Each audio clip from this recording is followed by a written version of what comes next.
Bonjour à tous, je vous souhaite la bienvenue pour la case 8 de notre calendrier de l'Avent. Et donc pour ce que je vous propose aujourd'hui, on va être dans la continuité des énergies de la semaine. Je vous invite à aller visionner la vidéo qui est donc la case 7 de notre calendrier de l'Avent si ça n'est pas déjà fait. Comme ça vous aidera aussi à comprendre un petit peu l'exercice du jour. Donc aujourd'hui, je vais prendre le même jeu qu'hier pour rester dans la continuité. Je vais tirer 3 cartes et vous allez faire votre choix.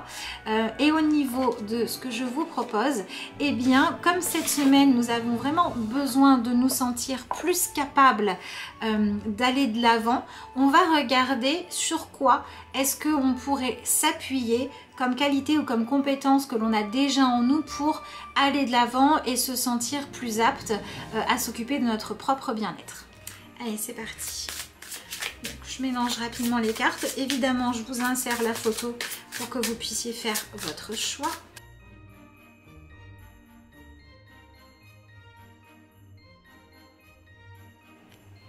Alors, si vous avez choisi la carte numéro 1, vous avez la carte le ressenti.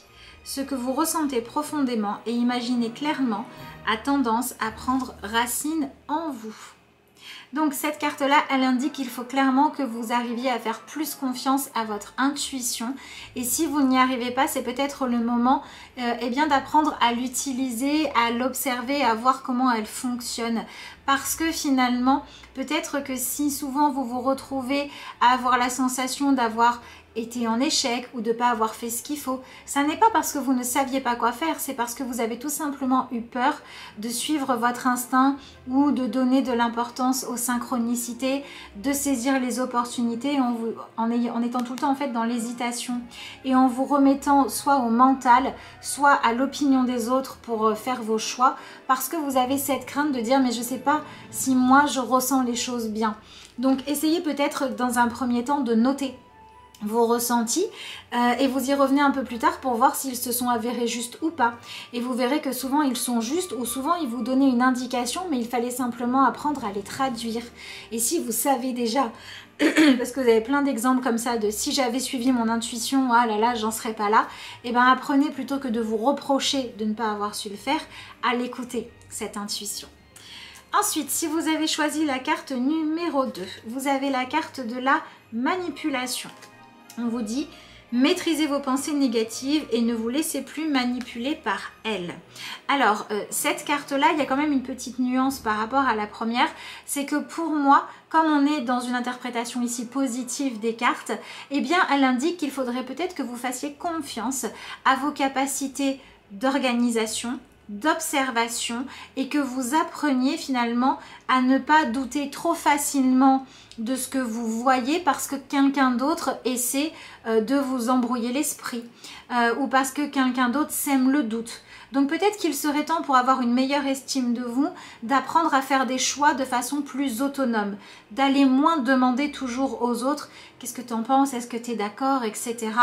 Et de faire le test dans un premier temps sur des petites choses, hein, de dire voilà ce choix là, bon si jamais c'est pas le meilleur choix, c'est pas très grave, mais je vais quand même décider de regarder les choses par moi-même et décider que c'est moi qui vais être aux commandes de ma propre vie et au fur et à mesure que je vais réussir à le faire, et ben, je vais devenir confiant ou confiante dans le fait que je suis capable d'être autonome. Vous voyez?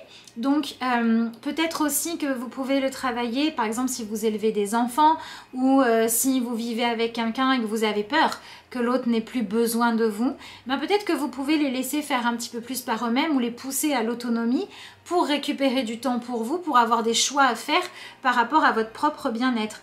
Vous voyez, quand on s'occupe de tout le monde autour de soi, et ben au bout d'un moment on n'a plus de temps parce que il faut s'occuper de ça et puis on va contrôler ça et puis on va vérifier que l'autre il a bien fait son travail et que l'autre il a bien rangé ses affaires et on n'a plus de temps. Et ben des fois c'est uniquement parce que on craint de se dire mais si j'ai du temps libre je vais pas savoir quoi faire, j'ai peur de faire mes choix. Et là on vous indique que vous êtes comme tout le monde capable de faire vos propres choix et que en tout cas c'est quelque chose qu'il serait temps d'accueillir comme étant une ressource et non quelque chose à craindre. Donc vous commencez par vous dire voilà je vais aujourd'hui par exemple je sais pas, il fait gris dehors, je me demande si je vais prendre mon parapluie ou non, bah, je vais pas regarder si tout le monde l'a sorti, je vais objectivement regarder le temps qu'il fait, bon bah je prends mon parapluie et puis on verra bien quoi. Vous voyez, on est vraiment dans cette idée-là. Et puis pour moi aussi, il y a le fait d'avoir peut-être besoin d'avoir une image de vous, une estime de vous-même. Vous êtes moins souvent dans la critique et dans le fait de vous auto-analyser en marquant toujours ce qui ne fonctionne pas, ce qui ne va pas ou ce que vous avez comme défaut et plutôt ce que vous avez réussi, ce dont vous êtes fier, ce qui a fonctionné et aussi toutes les fois où vous avez réussi à vous faire confiance à vous et où ça a donné de bons résultats. Voilà, pour devenir quelque part moins influençable. Donc ce qu'on vous dit ici, c'est que le fait d'être trop sous influence ou dans la comparaison aux autres, eh ben c'est ça qui vous nuit et quelque part vous êtes prêt à faire autrement en changeant vos habitudes. Si vous avez choisi la troisième carte, vous avez la clé et on vous dit tout peut arriver de que vous êtes conscient de vos potentialités. Donc cette carte-là, elle indique clairement que pour pouvoir avoir une meilleure estime de vous, il faut que vous appreniez à moins dévaloriser vos compétences et ce que vous savez apporter aux gens. Il faut arrêter par exemple quand vous avez fait, je sais pas, imaginons vous avez fait à manger quelque chose de bon et de joli et tout le monde vous dit, bah il faut arrêter de dire oh c'est pas grand chose. Ah ben si, parce qu'il y en a plein qui n'auraient pas su le faire. Ou si vous avez pensé à tout, que ça a été super bien organisé et qu'on vous dit ah bah bravo, bah, il ne faut pas dire oui bah, c'est normal, hein, j'ai juste organisé comme d'habitude. Ah bah non, parce que vous avez réussi à mettre en place cette organisation et à vous y tenir. Ou si on vous félicite dans le travail, pour avoir une bonne estime de vous, il faut apprendre à ne pas être gêné du fait qu'on vous félicite pour ce que vous faites de bien, mais plutôt à dire waouh, c'est nourrissant d'avoir un retour positif, je continue. Vous voyez, donc c'est vraiment le fait de donner de la valeur à vos potentiels et de ne pas les trouver ouais bah c'est banal quoi. Non non non, ça fait partie des belles choses en vous et le fait de dire mais waouh c'est génial, j'ai ça, je sais faire ça, sur ça je suis au point, bah, ça va vous ouvrir des portes. Ça va vous ouvrir les portes de dire bah, je sais faire tout ça, du coup ce défi que je pensais pas être capable de relever quand je vois tout ce que je sais faire, mais en fait si, je peux y aller. Ou ça va aussi vous ouvrir la porte de dire bah, y a plein de gens qui reconnaissent ce que je vaux, du coup bah moi aussi je vais voir que je vaux des choses bien et je vais me sentir mieux avec moi-même. Voilà, on est dans ce genre d'énergie là. Voilà ce que je pouvais vous dire pour aujourd'hui et vous proposer. Et bien écoutez, je vous souhaite une belle 8e journée de décembre et soirée. Et puis moi je vous dis à demain pour la prochaine case.